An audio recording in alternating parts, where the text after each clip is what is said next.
Alfred the Great was born in 849 AD in the royal estate of Wantage in the present-day Oxfordshire, England. He was the youngest son of King Ethelwulf of Wessex and his first wife Osburh. As a child, Alfred displayed a keen intellect and a passion for learning, which was unusual for a young noble of his time. His formative years were spent in a tumultuous period marked by Viking invasions that threatened the Anglo-Saxon kingdoms. Alfred's path to kingdom was shaped by the deaths of his elder brothers. His father, King Ethelwulf, died in 858 AD, and his brothers Ethelbald and Ethelbert and Ethelred I successively ruled Wessex. When Ethelred I died in 871 AD, Alfred ascended to the throne amid ongoing Viking assaults. The Kingdom of Wessex was one of the last strongholds of Anglo-Saxon resistance against the Vikings. Alfred's reign was dominated by the struggle against the Viking invaders. In 871 AD, he fought a series of battles against the Danes, including the significant Battle of Ashdown. Despite some victories, Wessex was severely weakened, and by 878 AD, the Viking leader Guthrum launched a surprise attack during the winter, forcing Alfred to flee to the marshes of Athelney. In the spring of 878 AD, Alfred emerged from hiding and gathered an army to confront the Vikings.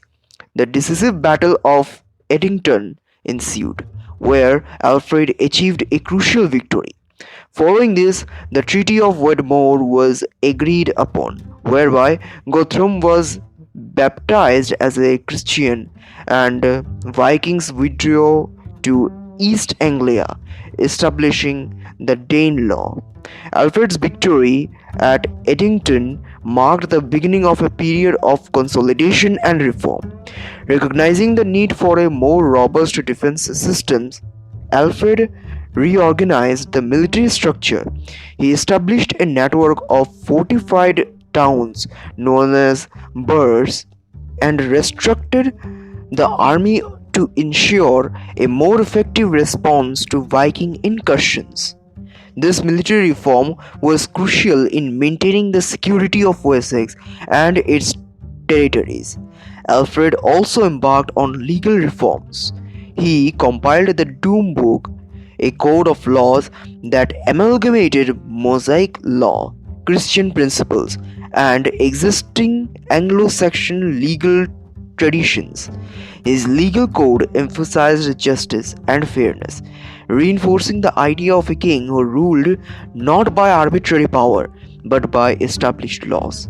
Alfred was deeply committed to the revival of learning and culture. He lamented the decline of literacy and knowledge in his kingdom, exacerbated by the Viking disruptions. To address this, Alfred initiated a renaissance of education and scholarship. He invited scholars from the continent, including Asser, a Welsh monk who later wrote Alfred's biography. One of Alfred's notable contributions was his program of translations. He believed that wisdom and learning should be accessible to all free men, not just the clergy.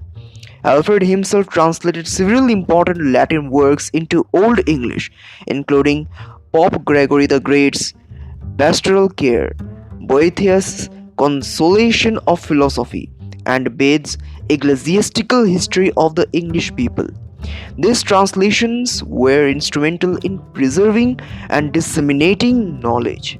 Alfred's reign was marked by his devout Christian faith. He saw himself as a shepherd of his people, responsible for their spiritual as well as temporal welfare. His efforts in promoting education were also driven by his desire to see more informed clergy and laity who could understand and follow Christian teachings. Alfred's impact extended beyond his military and administrative achievements. He is remembered as a visionary who laid the foundations for the future unification of England. His defense of Wessex against the Vikings ensured the survival of an independent Anglo-Saxon state that would later lead to the creation of a unified English kingdom. Alfred the Great died on October 26, 899 AD. He was succeeded by his son Edward the Elder, who continued his father's work in consolidating and expanding the kingdom of Wessex. Alfred was buried at the Old Minster in Winchester, but his remains were later removed to the New Minster and then hid away. The exact location of his grave remains unknown due to the destruction of the abbey during the dissolution of the monasteries in the 16th century. Alfred's great legacy endures as a symbol of resilience, wisdom, and leadership.